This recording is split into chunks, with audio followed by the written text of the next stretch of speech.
Splish splash, Elmo took a little bath. Long about a Saturday night.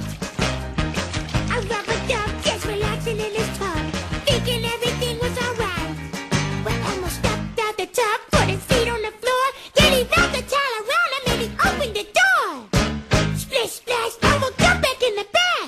How was he to know there was a party going on? There was a splishing and a splashing, reeling with the feeling, moving and a grooving, rocking and a rolling.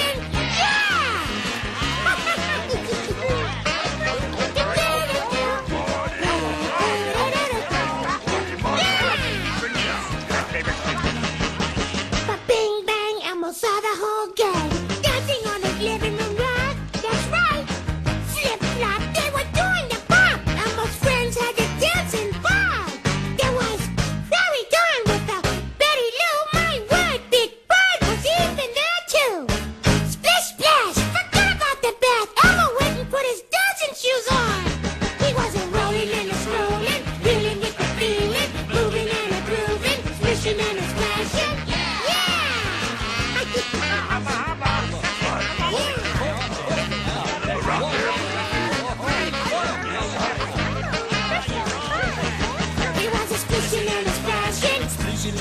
He wasn't